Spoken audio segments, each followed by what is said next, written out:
अस्सलामुअलैकुम।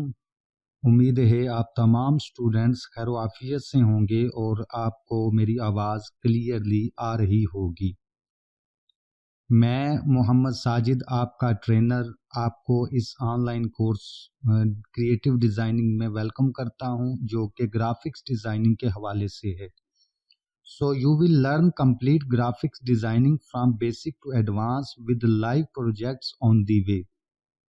इस कोर्स में आप logos, flexes, brochures, cards, banners, social media posts और वेब डिज़ाइनिंग प्रैक्टिकली सीख पाएंगे। So without wasting time let's start.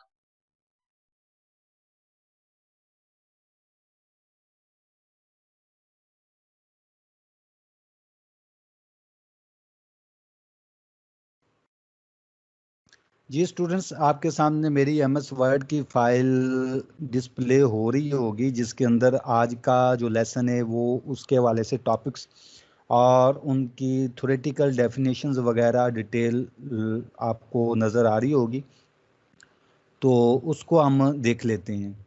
ये हमारा जो लेसन चल रहा है वो क्रिएटिंग एंड मैनिपुलेटिंग टेक्स्ट के हवाले से था, जिसके कुछ टॉपिक्स हमने प्रीवियस लेसन्स के अंदर कवर किए थे और कुछ आज के लेसन में हम कवर करेंगे। इनमें जो सबसे पहले वो इंसर्ट करैक्टर के हवाले से, दूसरा सेलेक्टिंग एंड ट्रांसफॉर्मिंग ऑब्जेक्ट्स के हवाले से, और तीसरा जो है वो सेलेक्टिंग ऑब्जेक्ट्स के हवाले से हमारे कोर्स आउटलाइन के मुताबिक। अच्छा, इंसर्ट करैक्टर के हवाले से क्या है कि हमारे पास कोरलड्रा के अंदर जो पहले से बिल्ट इन करैक्टर्स मौजूद हैं, स्पेसिफिक करैक्टर्स, उनको अपने डिज़ाइन के अंदर यूज़ करना, इंसर्ट करवाना, तो ये इंसर्ट करैक्टर के हवाले से है। तो उसको भी हम प्रैक्टिकल देखेंगे। दूसरा है सेलेक्टिंग एंड ट्रांसफॉर्मिंग ऑब्जेक्ट्स के you can change the appearance of objects in the drawing window by using the sizing, scaling, rotating, mirroring is called transforming of objects। यानी किसी भी ऑब्जेक्ट की जो अपीयरेंस है उसको चेंज करना, तो ये ट्रांसफार्मिंग कहलाएगा। तो ये भी प्रैक्टिकल हम देखते हैं प्रैक्टिकली कि किस तरह इसको करते हैं। तीसरा है कि सिलेक्टिंग ऑब्जेक्ट्स, किसी ऑब्जेक्ट को सिलेक्ट करना। तो ये चूंकि हम फर्स्ट डे से ही करते आ रहे हैं किसी ऑब्जेक्ट को सिलेक्ट करना, क्योंकि सिलेक्शन के बगैर हम किसी भी ऑब्जेक्ट के ऊपर कोई काम नहीं कर सकते, कोई फॉर्मेटिंग नहीं कर सकते, कोई इफेक्ट्स नहीं इम्प्लीमेंट कर सकते। तो इसलिए ऑब्जेक्ट को सिलेक्ट करना पड़ता है। तो ये तो करते ही आ रहे हैं। तो यहाँ पे हम जो है वो कोर्स आउटलाइन के मुताबिक एक दफ़ा फिर अच्छे से हम इसको देख लेंगे। तो आए मैं आपको लेके चलता हूँ अपनी कोरलड्रा की विंडो पे, और वहाँ पे जाके हम इसको प्रैक्टिकली देखते हैं। जी स्टूडेंट्स, क्या मेरी कोरलड्रा की विंडो आपको नज़र आ रही है? Yes sir. नजर आ रही है। Yes sir.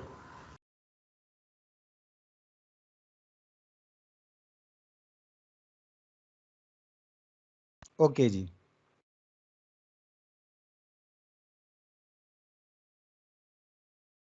अच्छा, आज के लेसन में से सबसे पहले तो ये है कि हम अपने ड्राइंग विंडो के अंदर करैक्टर्स इंसर्ट करें जो पहले से इस कोरलड्रा सॉफ्टवेयर के अंदर बिल्ड इन है। तो उसको हम कैसे देखेंगे कि हम यहाँ पे चले जाएं, टेक्स्ट के मेन्यू के अंदर जाएं, तो यहाँ पे आप देखेंगे insert character, control plus F11 की शॉर्टकट की के साथ ये ऑप्शन मौजूद है। जब हम इस पे क्लिक करेंगे तो आप देखेंगे कि इस साइड पे इंसर्ट करैक्टर का डॉकर आ गया है। इस साइड पे इंसर्ट करैक्टर का डॉकर मौजूद है। यहाँ पे बहुत सारे करैक्टर जो हैं वो पहले से मौजूद हैं। तो इनको वन बाय वन हमने करके, यानी यहाँ पे जितने भी फाउंट स्टाइल्स हैं, हर स्टाइल के अकॉर्डिंगली आपको करैक्टर मिल जाएगा। ये जो आप सामने देख रहे हैं, ये मेरे पास फाउंट स्टाइल जो हैं ये उर्दू के हैं। तो इंग्लिश वाले फ़ॉन्ट स्टाइल्स के अंदर वो हम देख लेते हैं कि लेट्स से कि ये एरियल वाला फ़ॉन्ट स्टाइल मैंने चूज़ किया, तो आप देखेंगे कि यहाँ पे डिफरेंट कैरेक्टर्स मौजूद हैं, ठीक है ना। यहाँ पे कोड पेज के अंदर हम जाके ऑल कैरेक्टर कर लें तो इस फ़ॉन्ट स्टाइल से रिलेटेड जितने भी कैरेक्टर्स होंगे वो आपको यहाँ पे नज़र आएंगे। आप हर फ़ॉन्ट स्टाइल्स के हवाले से यहाँ पे कैरेक्टर जो हैं वो देख सकते हैं। जैसे ये डिफरेंट कैरेक्टर्स इस फ़ॉन्ट स्टाइल के अंदर, तो यहाँ पे जिस कैरेक्टर को मैंने इस अपनी ड्राइंग विंडो के अंदर लाना हो उसको मैं यहाँ से क्लिक करूँगा, क्लिक करके ड्रैग करता हुआ यहाँ पे ले आऊँगा, ठीक है ना। तो ये मेरे पास कैरेक्टर यहाँ पे आ गया। अब ये एज ए ऑब्जेक्ट मेरे पास मौजूद है और एज ए ऑब्जेक्ट मैं इस पे जो भी काम करना चाहूँ तो इसको सेलेक्ट करते हुए मैं इसकी फॉर्मेटिंग करना चाहूँ, इसके अंदर कलरिंग करना चाहूँ, जो भी करना चाहूँ, जो पीछे हम पढ़ रहे हैं वो सारे के सारे हम इस पे कर सकते हैं। जैसे मैं इसको रिसाइज कर लेता हूँ, रिसाइज करने के बाद अगर मैं इसको कलर फिल करना हो तो यहाँ से कलर पैलेट के अंदर आके मैं इसके अंदर कलर फिल कर लूँगा, यानी जहाँ तक मुमकिन है वो कलर मैं इसके अंदर फिल कर लूँगा, ठीक है ना। आप इसी तरह से कोई और कैरेक्टर लाना हो तो ये जैसे ये वाला कैरेक्टर है, ये वाला, ये भी मैं इस तरह से हम ऐड कर सकते हैं, ठीक है ना। कलर फिलिंग कर लें और इसी तरह से और कैरेक्टर जैसे ये है,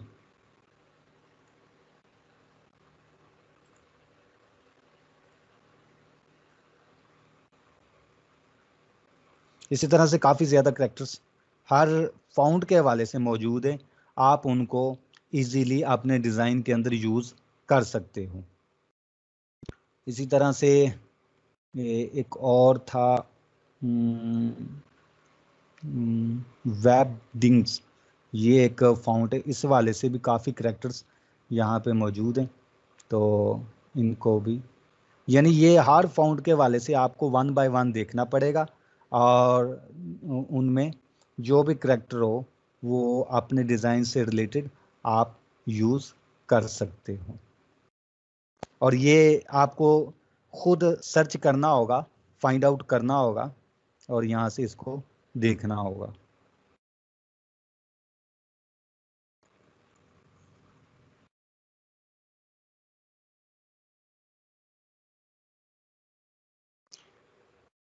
तो स्टूडेंट्स ये था इंसर्ट कैरेक्टर के हवाले से कि हम किस तरह अपने ड्राइंग विंडो के अंदर या अपने डिज़ाइन के अंदर जो पहले से कोरेड्रा के अंदर कैरेक्टर्स बिल्ट इन है उनको यूज़ कर सकते हैं।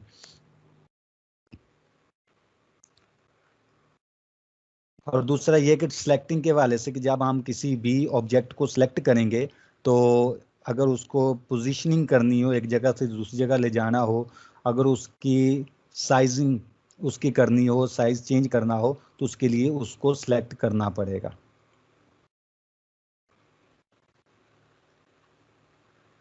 जी, तो ये था इंसर्ट कैरेक्टर के हवाले से। नेक्स्ट जो है वो हमारे पास है टॉपिक ट्रांसफार्मिंग के हवाले से। ट्रांसफार्मिंग के किसी ऑब्जेक्ट को, किसी ऑब्जेक्ट की अपीयरेंस को चेंज कर देना वो ट्रांसफार्मिंग कहलाता है। उसके अंदर साइजिंग, उसके साइज को चेंज करना, स्केलिंग, उसके पोजीशन को चेंज करना, रोटेटिंग, उसको रोटेट कर देना, मिररिंग, उसको मतलब मिरर करना, उसकी साइड चेंज करना, तो ये सारी चीज़ें ट्रांसफार्मिंग कहलाती हैं। लेट्स से कि मैं जैसे ये हमारा प्रिंटेबल एरिया है, इसी के हवाले से चलते हैं। तो ये जितने भी कैरेक्टर्स मैंने इंसर्ट किए हुए हैं, कंट्रोल ए करके तमाम को सिलेक्ट करके डिलीट की प्रेस करता हूँ तो ये सारे के सारे डिलीट हो जाते हैं। तो इसी तरह से लेट्स से कि मैं यहाँ पे ये ड्रा करता हूँ, ये रेक्टेंगल मैंने ड्रा कर लिया एज ए ऑब्जेक्ट। इसकी जो आउटलाइन है वो ज़रा मैं विड्थ बढ़ा देता हूँ, वाज़ेह नज़र आए। ठीक है, अब ये मेरे पास जो रेक्टेंगल रहा है, ट्रांसफार्मिंग के हवाले से सबसे पहले तो हम देख लेते हैं कि इसका जो पोजीशनिंग है वो क्या है। आप देखेंगे यहाँ ऊपर हम प्रॉपर्टी बार के अंदर आ जाएं तो ये इसकी पोजीशन, ऑब्जेक्ट पोजीशन दिखा रहा है कि एक्स एक्सिस पे ये कहाँ पे है, वाई एक्सिस पे कहाँ पे। अभी आपको इसका आइडिया नहीं होगा, मैं इसको एक्स एक्सिस कर देता हूँ 0 पे और इसी तरह वाई एक्सिस कर देता हूँ 0 पे, करके एंटर करता हूं तो आप देखेंगे कि ये जहां पे मेरा प्रिंटेबल एरिया का कॉर्नर है वहां पे इसका सेंटर आ गया है। तो अब ये इसकी जो एग्जैक्ट पोजीशनिंग है वो 0 0 पे मौजूद है, X axis wise and Y axis wise ये इसकी पोजीशनिंग अब 0 0 पे मौजूद है। अब मैं इसको थोड़ा ऊपर की तरफ लेके जाऊं, मैं कीबोर्ड से जो टॉप एरो की उसके ज़रिए मैं ऊपर की तरफ लेके गया हूं, तो आप देखेंगे कि यहाँ पे मैं ले आया हूं। आप देखेंगे कि ये जो मेरी प्रॉपर्टी बार के अंदर इसकी पोजीशन जो है एक्स एक्सिस 0 पे ही है और वाई एक्सिस जो है वो 4.3 इंच पे आ गया है। ठीक है ना, अब यहाँ पे मैं इसकी जो वैल्यू भी दे के इसको आगे पीछे मूव भी कर सकता हूँ। ठीक है ना, जैसे ये आप देखें कि यहाँ पे जो पोजीशन बनती है एक्स एक्सिस के हवाले से वो है 8.3 ये गालबन, तो मैं इसको करता हूँ 8. तो आप देखेंगे कि ये इस पोजीशन पे आ गया। ठीक है ना, तो इस तरह से हम अपने जो ऑब्जेक्ट होता है उसकी पोजीशनिंग भी यहाँ पे वैल्यू दे के भी कर सकते हैं। इसके अलावा इसको एक जगह से दूसरी जगह ले जाना हो तो यहाँ पे हम ट्रांसफॉर्म इस तरह से माउस से भी कर सकते हैं। अच्छा, इसका ना ट्रांसफार्मिंग के हवाले से एक और ज़बरदस्त यूज़ है, जहाँ पे आप चले जाएं विंडो के मेन्यू में, यहाँ पे डॉकर्स के अंदर, यहाँ पे आप देखेंगे कि ट्रांसफार्मेशन और पोजीशन, अगर इस पे हम क्लिक करेंगे तो आप देखेंगे कि यहाँ पे एक ये डॉकर आ गया है, ये डॉकर आ गया ट्रांसफार्मिंग का। इसके अंदर हम क्या कर सकते हैं, ये पहला जो इसके अंदर पोजीशनिंग का टैब मौजूद है, इस पे हम क्लिक करें। अच्छा, मैं चाहता हूं कि ये जो मेरा यहाँ पे मैंने ऐड किया हुआ है ये वाला रेक्टेंगल, इसकी पोजीशनिंग यहाँ से चेंज करूँ तो कैसे, यहाँ से भी मैं कर सकता हूँ कि ये हॉरिजेंटली, ये वर्टिकली या हॉरिजेंटली इसको मैं चेंज करना चाहूँ तो मैं इसकी पोजीशनिंग जो है वो चेंज कर सकता हूँ। लेट्स से कि इनको मैं पहले ले आता हूँ हॉरिजेंटली, अगर मैं इसको मैं करना चाहता हूँ कि यहाँ पे मौजूद है, इससे यहाँ पे इस साइड पे ये इस पोजीशन पे आ जाए, तो मैं अप्लाई करूंगा तो आप देखेंगे कि ये यहाँ से इस पोजीशन पे आ गया है। अब मज़ीद उसी के हवाले से मैं इसको फिर इस साइड पे ले जाना चाहूँ, अप्लाई करूंगा तो वो उतनी ही वैल्यू पे इस उस साइड पे, लेफ्ट साइड पे ये ट्रांसफॉर्म हो गया है। ठीक हो गया, तो ये इस तरह से यहाँ से भी मैं इसकी पोजीशनिंग जो है वो चेंज कर सकता हूँ। अच्छा, एक और यहाँ पे ये डॉकर का एक और यूज़ जो बड़ा ज़बरदस्त है वो ये है कि मैं इसकी एक कॉपी करना चाहता हूँ, इसको डुप्लीकेट करना चाहता हूँ और उसको नई पोजीशन पे लेके जाना चाहता हूँ। तो इसके लिए क्या है कि यहाँ पे इस वक्त ये मौजूद है, इसकी मैं यहाँ पे कर देता हूँ कि मैं चाहता हूँ कि इस साइड पे राइट साइड की तरफ ये इसकी एक कॉपी बन के और इस पोजीशन पे आ जाए। ये मैं यहाँ पे पोजीशन स्पेसिफाई कर देता हूँ, यानी इसको मैं कर देता हूँ 2 इंच। ठीक है ना, इस साइड पे मैं अप्लाई टू डुप्लीकेट करता हूँ तो आप देखेंगे कि यहाँ पे इसकी एक कॉपी बन गई है जो कि इस ओरिजिनल ऑब्जेक्ट से 2 इंच के फासले पर उस साइड पे आ गई है। फिर मज़ीद इसको चाहूँ तो मैं ये कर सकता हूँ फिर मज़ीद, तो इस तरह से इसकी कॉपी बनती जाती है। ठीक है, तो ये इस तरह से मैं जो है वो अपने ऑब्जेक्ट को डुप्लीकेट कर सकता हूँ। लेट्स से कि इसको दोबारा से मैं रिपीट करता हूँ कि इसको मैंने सेलेक्ट किया और मैं चाहता हूँ कि ये इस साइड पे यहाँ पे 2 इंच के फासले पे इसकी एक डुप्लीकेट कॉपी बन जाए। ठीक है ना, और फिर मैं दोबारा से करता हूँ कि ये 2 इंच पे फिर इसकी एक कॉपी बन जाए। ठीक है ना, तो इस तरह से फिर मैं इसको सॉरी इसको दोबारा से ये वाला जो है इसको फिर मैं 2 इंच पे इस साइड पे एक कॉपी बन जाए। तो इस तरह से मैं एग्जैक्टली एक स्पेसिफिक साइज पे उसकी एक कॉपी जो है जनरेट करके उसको पोजीशन कर सकता हूँ। अब ये अगर मैं इन्हीं चीज़ों को नीचे लेके आना चाहूँ तो मैं इनको सेलेक्ट करके तो नीचे जो वर्टिकली मैं इसको करता हूँ कि ये नीचे की तरफ और -2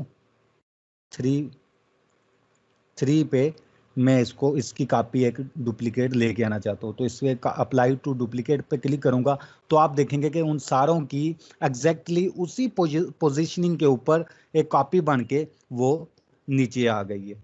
तो इस तरह से मैं अपनी जो है वो उसकी ऑब्जेक्ट की पोजीशनिंग कर सकता हूँ। अगर उसी ऑब्जेक्ट की पोजीशनिंग करनी हो तो भी कर सकता हूँ, अगर उस जैसा एक और डुप्लीकेट करके उसकी पोजीशनिंग करनी है तो भी कर सकता हूँ। तो ये था हमारे पास पोजीशनिंग के हवाले से। इसको मैं डिलीट कर देता हूँ। नेक्स्ट है हमारे पास रोटेटिंग के हवाले से कि किसी ऑब्जेक्ट को रोटेट करना। ठीक है ना, तो यहाँ पे मैं एक ऑब्जेक्ट जो है वो ड्रा कर लेता हूँ। लेट्स से कि ये वाला ऑब्जेक्ट मैंने ड्रा किया हुआ है। अब इसको रोटेट करना है, माउस से भी कर सकते हैं। वो कैसे कि अगर मैं ये यहाँ से पिक टूल लेके इसके ऊपर मैं क्लिक कर दूं तो आप देखेंगे कि इस तरह के रोटेटिंग एरोज आ गए हैं। अगर इनकी मदद से मैं रोटेट करना चाहूँ तो इजीली मैं रोटेट कर सकता हूँ, इसके सेंटर से ये रोटेट हो जाएगा इजीली। ठीक है ना, तो ये तो हो गया माउस के जरिए।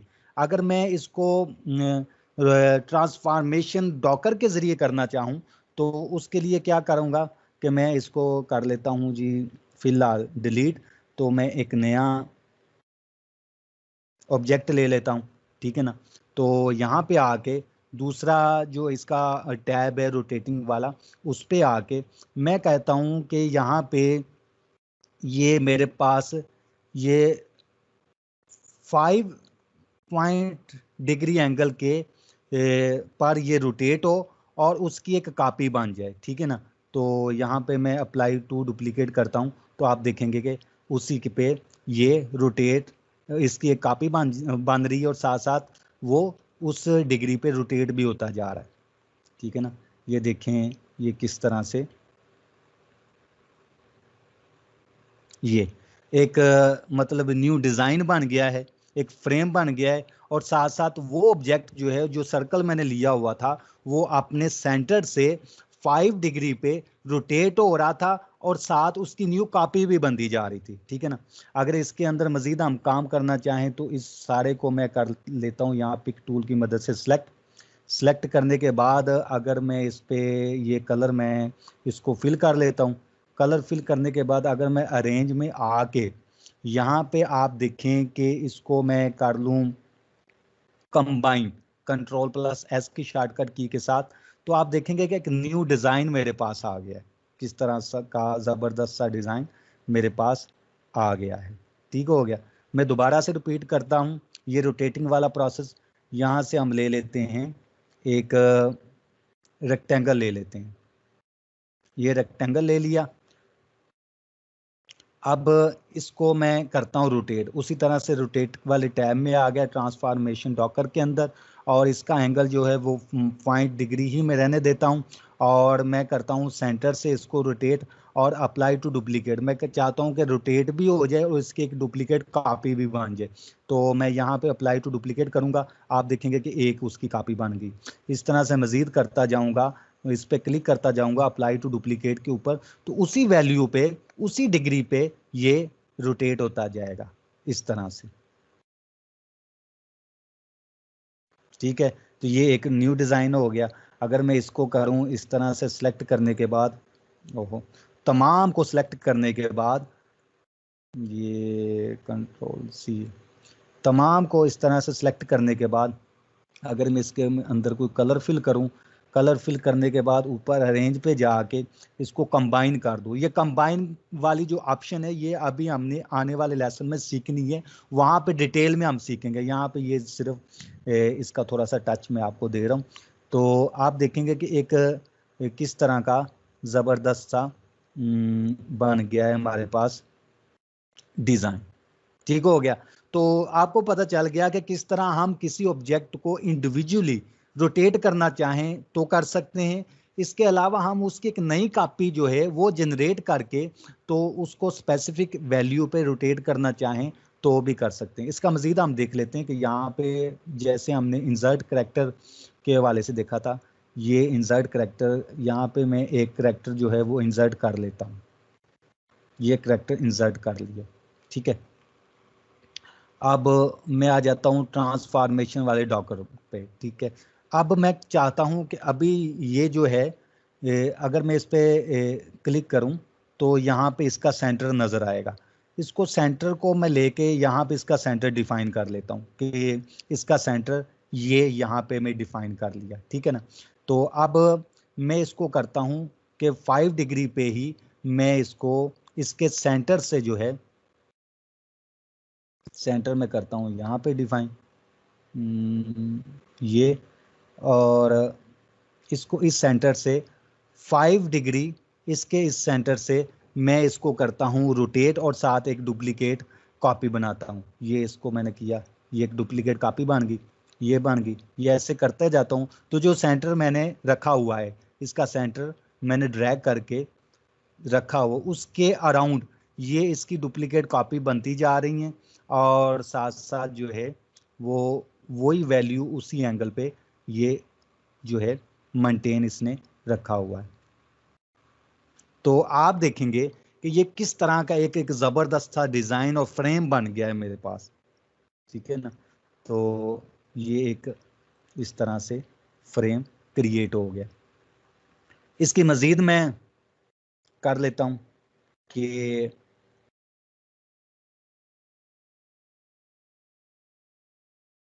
लेट्स से कि ये मैंने एक बना लिया है, रेक्टेंगल ड्रा कर लिया और उस तरह से उसको रोटेट करता हूँ। इसका सेंटर जो है वो मैं ले आता हूँ। इस पे आप एक दफ़ा और क्लिक करेंगे तो ये सेंटर शो होना शुरू हो जाएगा। सेंटर जो है वो मैं नीचे ले आता हूँ। ये मैं पिक टूल से इसकी मदद से इसको एक दफ़ा और क्लिक करता हूँ। ये सेंटर आपको नज़र आ रहा होगा। ये सेंटर मैं नीचे ले आता हूँ। ये सेंटर आ गया नीचे जी। तो अब क्या करना है कि यहाँ पे आके मैं दोबारा से इसको इसी 5 डिग्री एंगल पे, या आप बढ़ाना भी चाहें तो 10 डिग्री एंगल पे इसकी एक डुप्लीकेट कॉपी करता हूँ। ये आप देखेंगे कि ये किस तरह से जो सेंटर मैंने स्पेसिफाई किया हुआ है उसी सेंटर पे ये किस तरह से इसकी डुप्लीकेट कॉपी बनती जा रही है, ठीक हो गया। तो ये मेरे पास आ गया। अगर इसको सेलेक्ट करके उसी तरह से कलर करके और अरेंज में जाके इसको कंबाइन कर लिया जाए तो ये इस तरह का डिज़ाइन जो है वो बन जाएगा। असल मकसद जो है वो ये चीज़ यहाँ पे सिखाना है कि किस तरह से हम अपने ऑब्जेक्ट को ट्रांसफॉर्म कर सकते हैं, यानी रोटेट कर सकते हैं। अगर इंडिविजुअली उसको रोटेट करना हो तो भी, या उसकी कोई कॉपी बनानी हो तो भी इस तरह से हम इजीली कर सकते हैं। अच्छा स्टूडेंट्स, नेक्स्ट जो है वो हमारे पास है आगे मिररिंग। ये स्केल एंड मिररिंग, ये क्या होता है? मिरर होता है कि ये पहले भी एक लेसन के अंदर मैंने आपको सिखाया था कि मिरर से मुराद ये होता है कि आप किसी ऑब्जेक्ट की साइड चेंज कर दो, यानी लेफ्ट साइड जो है वो राइट साइड की तरफ कर दो, या टॉप को बॉटम से, बॉटम को टॉप से, तो ये साइड चेंज कर दो तो उसको कहते हैं मिररिंग। कैसे कि यहाँ पे लेट्स से कि मैं एक शेप ड्रा कर लेता हूँ। यहाँ से मैंने लिया फ्री हैंड टूल, और ये फ्री हैंड टूल की मदद से मैं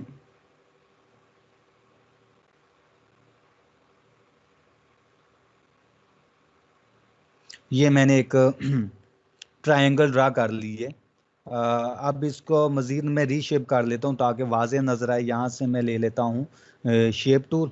शेप टूल लेने के बाद इसको मैं करता हूँ जी इस तरह से, इसका ये कॉर्नर जो है वो मैं कर देता हूँ छोटा थोड़ा सा, ताकि पता चले कि ये इसकी ये वाली साइड है।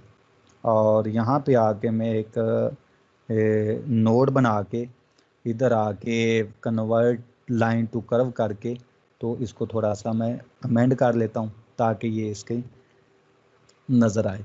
अच्छा, ये करने के बाद अब मैं इसको करता हूँ मिरर। आप देखेंगे कि ऊपर आ जाएं, ये पहले भी हमने पढ़ा हुआ है।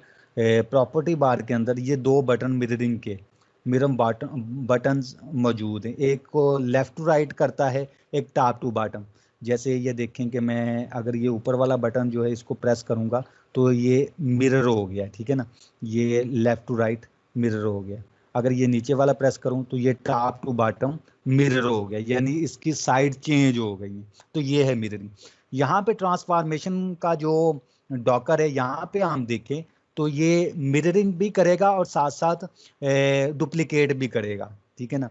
तो ये इसका तरीकाकार, यानी अगर मैं हॉरिजेंटली इसको मिरर करना चाहता हूँ इसके सेंटर से तो अप्लाई टू डुप्लीकेट कर दूंगा तो आप देखेंगे कि हॉरिजेंटली ये इसको मिरर कर देता है, ठीक है ना। और अगर मैं इसको पोजीशनिंग भी चेंज करना चाहूँ, यानी मैं इसको कर लेता हूँ डिलीट, दोबारा से उसी पे मैं ट्राई करता हूँ कि ये वाला हॉरिजेंटली है और इसकी पोजीशनिंग मैं चेंज कर लेता हूँ कि इस पोजीशन पे ये मिरर हो के तो डुप्लीकेट भी हो जाए, ठीक है ना। तो यहाँ मैं करता हूँ अप्लाई टू डुप्लीकेट, तो आप देखेंगे कि उसी पोजीशन पे ये मिररिंग इसकी हो गई है, ठीक है ना। अगर मैं इसको वर्टिकली करना चाहूँ, अच्छा ये मुझे यहाँ पे सेंटर पे नहीं, ये इस साइड पे इसको करना था कि ये मैंने सेलेक्ट किया तो इस साइड पे इसकी मिररिंग हो और इस पोजीशन पे हो जाए। ये पोजीशन मैं स्पेसिफाई करता हूँ और अप्लाई टू डुप्लीकेट करता हूँ तो आप देखेंगे कि इसकी ये मिररिंग उसी पोजीशन पे ये हो गई है, ठीक है ना। अगर मैं इन दोनों को सिलेक्ट करके वर्टिकली इसकी मिररिंग करना चाहूँ तो वर्टिकली, और ये इस साइड पे नीचे वाली साइड पे आए डुप्लीकेट हो गए, तो इसकी पोजीशनिंग में मैं स्पेसिफाई कर देता हूँ और अप्लाई टू डुप्लीकेट करूँगा तो आप देखेंगे कि उसकी पोजीशन जो है वो उसी साइज से, यानी साइज़ बढ़ गया और उसी वाले से स्केल बढ़ गया और उसकी ये मिररिंग यहाँ पे हो गई है, ये हो गया। तो इस तरह से हम हॉरिजेंटली वर्टिकली इसकी मिररिंग कर सकते हैं। अच्छा, नेक्स्ट जो है वो हमारे पास है साइजिंग, के किसी भी ऑब्जेक्ट का साइज चेंज करना। तो साइज किस तरह हम चेंज कर सकते हैं, जैसे लेट्स से कि मैंने यहाँ पे ये एक रेक्टेंगल ड्रा कर लेता हूँ। तो रेक्टेंगल ड्रा करने के बाद अगर इसकी साइजिंग करनी हो, साइज छोटा बड़ा करना हो, तो मैं यहाँ माउस से भी कर सकता हूँ। ये माउस से ड्रैग करूँगा तो इसका साइज छोटा बड़ा हो जाएगा। अगर मैं यहाँ प्रॉपर्टी बार के अंदर आऊँ तो यहाँ पे आप देखेंगे कि इसका एग्जैक्टली साइज जो है वो बताया है, यहाँ पे शो हो रहा है कि यहाँ पे 5.65 इंच जो है वो इसकी विड्थ है और 3.704 इंच जो है ये इसकी हाइट है। अगर मैं इसको यहाँ से आप देखेंगे कि मैं इसको भी कर दूँ 5.65 एंटर करूँगा तो आप देखेंगे कि इसी तरह से इसकी जो है वो विड्थ और हाइट जो है वो किस तरह चेंज हो गई है, ठीक है ना। तो ये हो गया साइजिंग। अब यहाँ से हम करें साइजिंग इसकी ट्रांसफॉर्मेशन डॉकर के अंदर, तो यहाँ पे भी हम कर सकते हैं कि हम करना चाहते हैं कि हमारे पास जो एग्जैक्टली ये वाला मौजूद है रेक्टेंगल, इसका साइज इस तरह से बने कि हमारे पास एक डुप्लीकेट बन जाए और वो जो है वो इसका सेंटर पे ही रहे लेकिन इसका साइज जो है वो छोटा हो जाए। तो उसका हम क्या करेंगे कि यहाँ पे हम करते हैं कि सेंटर स्पेसिफाई करते हैं कि इसके अलाइनमेंट जो है वो सेंटर पे ही रहे और इसका साइज जो है वो यहाँ से हम कर देते हैं हॉरिजेंटली 7 इंच यानी 1 इंच कम कर देते हैं और वर्टिकली 4 इंच, ठीक है, करके डुप्लीकेट, अप्लाई टू डुप्लीकेट पे क्लिक करेंगे तो आप देखेंगे कि ये जो है ये बिल्कुल एग्जैक्टली इसके सेंटर के अंदर आ गया है और उसका साइज छोटा हो गया। अगर मज़ीद इसको करना चाहें तो इसके अंदर फिर इसी तरह से इसका 1 इंच कम कर देते हैं, 6 कर लेते हैं, इसको कर लेते हैं 3 और सेंटर से ही अप्लाई टू डुप्लीकेट, तो आप देखेंगे कि एक और जो रेक्टेंगल ड्रा हो गया है उसकी कॉपी बन गया है और उसने अपने आप को उसकी साइज जो है वो कम कर लिया है, ठीक है। तो ये हो गया साइजिंग के वाले से। नेक्स्ट है स्क्यू। स्क्यू होता है कि हम किसी ऑब्जेक्ट को उसको तिरछा करना हो तो उसको स्क्यू कहते हैं। कि जैसे ये मैंने एक रेक्टेंगल ड्रा किया,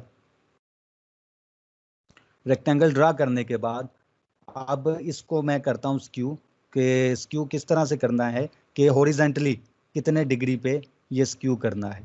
तो ये मैं इसका हॉरिजेंटली डिग्री बढ़ा देता हूँ, अप्लाई करता हूँ। अगर अप्लाई करूँगा तो इसी पे ही ये इम्प्लीमेंट होगा। तो ये मैंने करता हूँ अप्लाई, तो आप देखेंगे कि उसी एंगल पे ये स्क्यू हो गया है, ये वाला स्क्यू इम्प्लीमेंट हो गया है और इस शेप की जो इस रेक्टेंगल की शेप जो है वो चेंज हो गई है, ठीक है ना। नेक्स्ट मैं एक और लेता हूँ रेक्टेंगल और उसके डुप्लीकेट के हवाले से हम स्क्यू करते हैं। कि ये जो मैंने एक रेक्टेंगल लिया है तो स्क्यू के अंदर जाके मैं यहाँ पे इसका जो है वर्टिकल स्क्यू करके अप्लाई टू डुप्लीकेट, तो ये एक डुप्लीकेट बन गया और उसी वाले से उसी डिग्री पे ये हॉरिजेंटली एंड वर्टिकली जो है उसका स्क्यू हो गया है और एक नई जो है शेप जनरेट हो गई। तो स्टूडेंट ये था आज के हमारे लेसन के हवाले से कि हमने देखना था कि ट्रांसफॉर्मेशन कैसे करते हैं, यानी उसकी पोजीशनिंग, उसकी रोटेटिंग किसी ऑब्जेक्ट की, उसकी मिररिंग, उसकी साइजिंग और उसका स्क्यू के हवाले से ये सारा कुछ हमने आज पढ़ना था। तो उम्मीद है आपको समझ आ गई होगी। अच्छा, नेक्स्ट जो है वो है सिलेक्टिंग के हवाले से। ये फर्स्ट डे से मैं आपको ये चीज़ें बता रहा हूँ कि अगर किसी भी ऑब्जेक्ट पे मैंने काम करना हो तो उस ऑब्जेक्ट को पहले सिलेक्ट करना पड़ेगा। तो एज ए ऑब्जेक्ट मैंने जब किसी शेप को या किसी चीज़ को सिलेक्ट करना होगा तो मेरे पास यहाँ से मुझे पिक टूल लेना होगा। तो पिक टूल की मदद से मैं किसी भी ऑब्जेक्ट को सिलेक्ट कर लूँगा। लेट्स से कि अभी ये जो मेरे पास रेक्टेंगल है इस पर मैं क्लिक करता हूँ तो आप देखेंगे कि यहाँ पे इसके इर्द गिर्द नोड बन गए हैं। तो ये नोड इस चीज़ को शो कर रहे हैं कि ये ऑब्जेक्ट मेरे पास सिलेक्टेड है। अब मैं इस पे जो भी काम करना चाहूँ तो कर सकता हूँ। लेट्स से कि अभी मैं इसको सिलेक्ट किया हुआ है तो इसकी आउटलाइन मैंने चेंज करनी है, तो ऊपर जाके प्रॉपर्टी बार के अंदर यहाँ इसकी आउटलाइन जो है वो मैं चेंज कर दूंगा। तो ये इस पे काम हुआ है, आउटलाइन क्या है, काम हुआ है। तो ये तभी हुआ है कि ये मैंने इसको सिलेक्ट किया हुआ है। अगर इसको कलर फिल करना है तो यहाँ से मैं इसको कलर फिल कर दूंगा, तो आप देखेंगे ये सिलेक्ट था तो कलर फिल हुआ है। अगर मैंने इसकी सिलेक्शन खत्म करनी हो, मैं साथ ही फ्री एरिया के अंदर क्लिक कर दूंगा तो आप देखेंगे कि इसकी सिलेक्शन खत्म होगी। आप ये इस पे कोई काम नहीं मैं कर सकता, ना फिलिंग कर सकता हूँ, कोई भी नहीं काम कर सकता। तो अगर इस पे जो भी मैंने काम करना हो तो इसको मैंने करना होगा सिलेक्ट, ठीक है ना। तो सिलेक्ट करके ही मैं इस पे काम कर सकूंगा। तो ये था आज का हमारा लेसन कि इंसर्ट करैक्टर के हवाले से, उसके अलावा ट्रांसफॉर्मेशन के हवाले से कि किस तरह हम पोजीशनिंग करते हैं, रोटेटिंग करते हैं, मिररिंग करते हैं, साइजिंग करते हैं, स्क्यू करते हैं किसी भी ऑब्जेक्ट का। तो इसके अलावा हम किसी भी ऑब्जेक्ट को किस तरह सेलेक्ट करते हैं और उस सिलेक्शन का मकसद क्या होता है। तो उम्मीद है आपको समझ आ गई होगी।